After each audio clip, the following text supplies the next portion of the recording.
بسم اللہ الرحمن الرحیم۔ ہمارے امام المہدی کو غلط کہنے والے تیار ہو جائیں، ان کے خوابوں کو سچا نہ ماننے والے وہ بھی تیار ہو جائیں، ان کے خلاف غلط کمنٹس کرنے والے وہ بھی تیار ہو جائیں، سارے کے سارے عذاب کی لپیٹ میں آ جائیں گے۔ انسانوں کی گواہیوں کے اوپر اتنا یقین رکھتے ہو اور اتنا شور مچاتے ہو، اس نبی کے بارے میں رب کی گواہی پہ یقین کیوں نہیں رکھتے جو قیامت تک کے لیے دلیل بن کے قرآن کے اندر درج ہے؟ وَمَا يَنْتِقُ عَنِ الْهَوَىٰ ان ہوا الا وحی یوحا، کہ یہ ہمارا نبی جو بھی بات کرتا ہے بالکل سچی کرتا ہے، جھوٹ کا شائبہ بھی نہیں ہے، اور جو بھی ان کی زبان سے بات نکلے گی وہ وحی بن کے نکلے گی اور دین بنتا چلا جائے گا۔ ان کی بات پہ کیوں نہیں یقین کرتے؟ ان کی بات کیوں نہیں مانتے؟ وہ کچھ اور کہتے ہیں، ہمارے خواب کچھ اور کہتے ہیں۔ ہمارے امام المہدی کو خواب میں بتایا گیا ہے کہ آئندہ آنے والے دنوں میں یہ ہوگا، اور بھائی اس نبی کی بات کیوں نہیں مانتے جن کو حقیقت کے اندر یہ دین بتلایا گیا ہے، جاگتی آنکھوں کے ساتھ یہ دین سکھلایا گیا ہے؟ ان کی بات کے اوپر یقین کیوں نہیں رکھتے؟ لوگ گواہیاں دے رہے ہیں کہ یہ بندہ سچا ہے، یہی امام المہدی ہوگا، اور بھائی یہ تو گواہیاں دینے والے مسلمان ہیں، اپنے ہیں، اس نبی کے بارے میں یقین کیوں نہیں رکھتے؟ اس کی بات کیوں نہیں مانتے جن کی گواہی اپنے نہیں بیگانے دیتے تھے، جن کی گواہی ہمدرد نہیں دشمن دیتے تھے، جن کی گواہی مسلمان تو کیا کافر بھی دیتے تھے؟ صادق الامین کافر آپ کو کہتے تھے، اپنی امانتیں کافر ہونے کے باوجود میرے نبی کے پاس رکھوا کے جایا کرتے تھے، اور اپنے جھگڑوں کے فیصلے بھی میرے نبی کریم صلی اللہ علیہ وسلم سے کروایا کرتے تھے۔ اپنے کفر کے باوجود اس نبی کی بات کے اوپر یقین کیوں نہیں رکھتے؟ ان گواہیوں کے اوپر یقین کیوں نہیں رکھتے؟ یہ گواہیاں تمہیں بہت پیاری لگتی ہیں کہ مسلمان گواہی دے رہا ہے کہ یہ بندہ سچا ہے، امام المہدی بنے گا، اس نبی کے بارے میں گواہیوں کے اوپر شک ہے۔ ہمارے امام المہدی کے متعلق لوگ حرم میں کھڑے ہو کے گواہیاں دے رہے ہیں کہ اس کے خواب سچے ہیں اور یہی امام المہدی ہے۔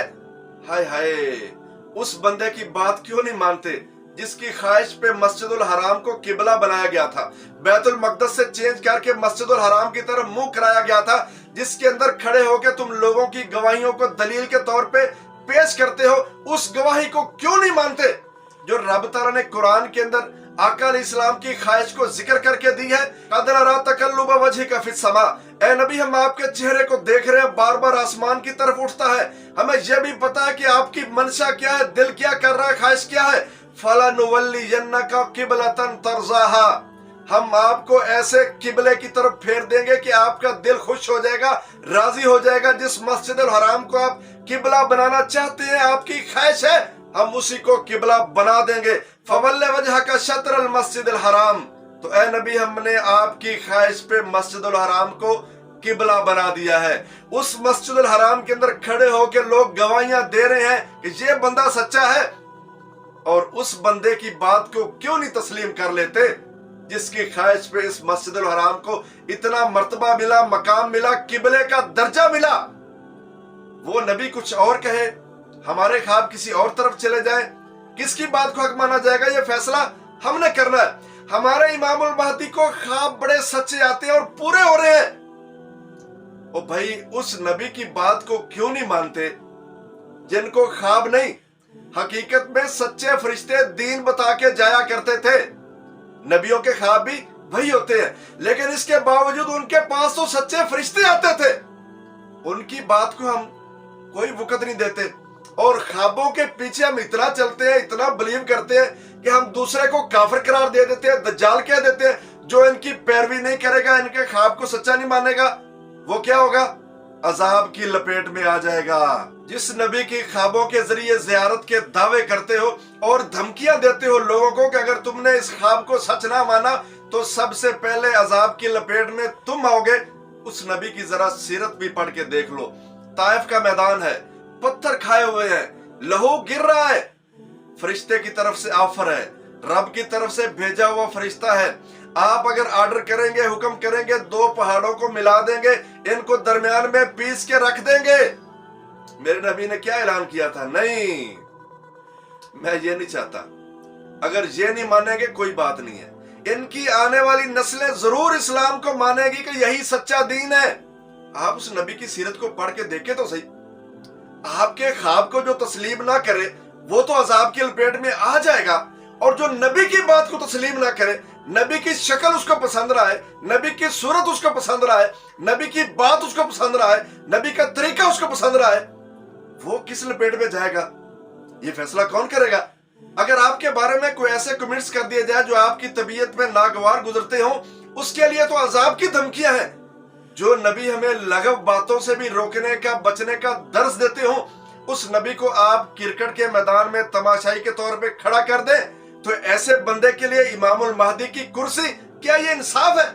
انصاف ہم نے کرنا ہے. ایک طرف نبی، قرآن میں اس کی گواہیاں، اور ایک طرف یہ انسان صرف خوابوں کے پیچھے چل کے آقا علیہ السلام کی مخالفت میں آگے سے آگے بڑھتا چلا جا رہا ہو. آقا علیہ السلام کچھ اور کہہ رہے ہو، یہ کسی اور ڈگر پہ چلانا چاہ رہا ہو.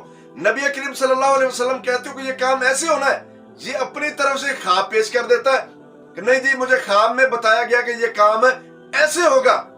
اچھا یہ فیصلہ میرے بھائیوں، تھوڑا جذباتی ہو گیا میں، یہ فیصلہ ہم نے کرنا ہے. ہم نے نبی مکرم صلی اللہ علیہ وسلم کی بات کو ماننا ہے، قرآن کی بات کو ماننا ہے، یا ہم نے خوابی دعووں کے پیچھے چلنا ہے؟ یہ فیصلہ ہم نے کرنا ہے. یاد رکھیں، یہ اسلام صرف خوابوں کی بنیاد پہ نہیں ہے، خوابی اسلام نہیں ہے، یہ حقیقی اسلام ہے. یہ فرشتہ آیا ہے، قرآن لے کے آیا ہے، کتاب ہمارے پاس موجود ہے، قرآن پاک ہمارے پاس موجود ہے، جس کا ذمہ اللہ تعالیٰ نے قیامت تک کے لیے لیا ہوا ہے کہ اس کے اندر کوئی تحریف نہیں ہوگی، کوئی تبدیلی نہیں ہوگی. جتنا مرضی کوشش کر لیں دشمن اس کو ختم کرنے کی، بگاڑنے کی، نہیں کر سکتے. تو ہم نے بحیثیت مسلمان فیصلہ کرنا ہے کہ ہم نے کس طرف جانا ہے. ان کی دھمکیوں سے ڈرنا ہے، عذاب کی لپیٹ میں آنا ہے، اور ان جیسے جو فتنے بنے ہوئے ان کی باتوں میں آ کے آقا علیہ السلام کے راستے کو چھوڑ دینا ہے، سنت کے راستے کو چھوڑ دینا ہے، ان کے پیچھے چل پڑنا ہے، یا ہم نے صحیح معنوں میں ایسے فتنوں سے اپنے آپ کو بچا کے نبی مکرم صلی اللہ علیہ وسلم کے پیچھے چلنا ہے اور جنت کا حقدار بن جانا ہے. اللہ ہمیں سمجھنے کی، عمل کی توفیق دے.